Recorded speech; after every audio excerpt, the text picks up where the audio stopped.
Welcome to part 2.2 from my PvP guide. Here I want to talk about matchups. Besides of the role from your build, you also need knowledge about the current matchup to make good rotation decisions. At least you should know the good and bad matchups for your own build. You also should know your personal weaknesses, of course, like when you know you have problems with some specific builds, no matter if you have the matchup advantage or not. Then you should also avoid this fight. Also, don't go into a fight like a 1 versus 1 again and again when you already lost it once because the enemy is a better player. Just rotate somewhere else. Default or standard rules in terms of matchups are: first, when you rotate into a bad matchup, then you rotate wrong. Second, rotating into a lost fight to hold a cap or a decap for a few seconds and then die, the so-called suicide hero, is wrong as well. The most important thing is to stay alive. That worth more than a cap for a few seconds. Staying alive gives your team better possibilities for a faster regroup and don't make your team being outnumbered on the map. So no matter if you are fighting in a 1 versus 1 or getting focused in a team fight, the most important thing is to stay alive. Disengaging and kiting shouldn't be foreign words for you. Guides to jump and teleport spots for kiting you can find on YouTube. I put the links in the video description of this video.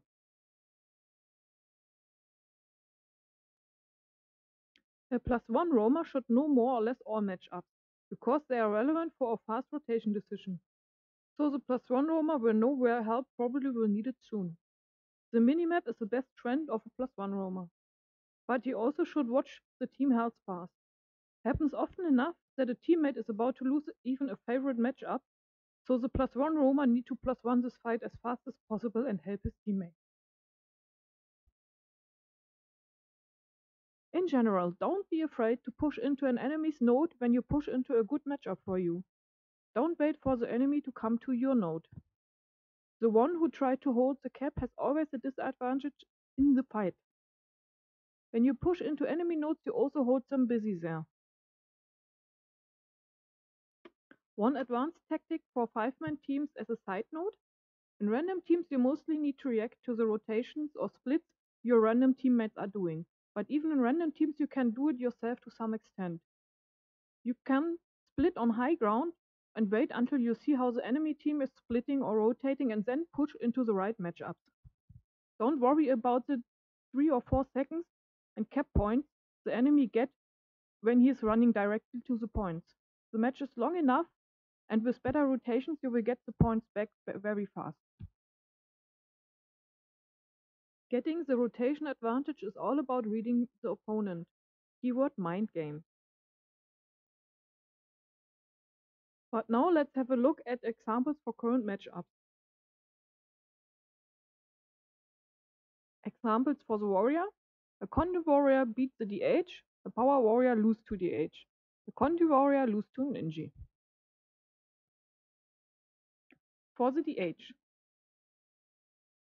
everything with too much reflection and or stability is bad for the DH. So Ellie and even more Angie. Also Druid shouldn't die to a DH. Maybe the DH can get a decap versus these classes, but not more. Against Angie and Druid he even can die. Normally a DH don't get much out of fights versus these classes and should avoid to duel them. For the Revenant. The worst matchup for Revenant is a Condi mesmer. In general, the current meta Rev has very little Condi remove and for that problems with every high pressure Condi build. To be honest, I don't know if Revenant has a single good matchup at the moment. His strengths are definitely in the team fight for burst and cleave damage, where he should be most of the time. For the Engie. Engies can get problems versus power warriors because of its high on-point pressure.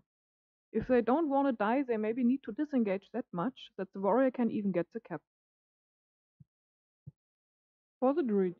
Druids have a good chance to win versus a power warrior, but lose to Condi warriors.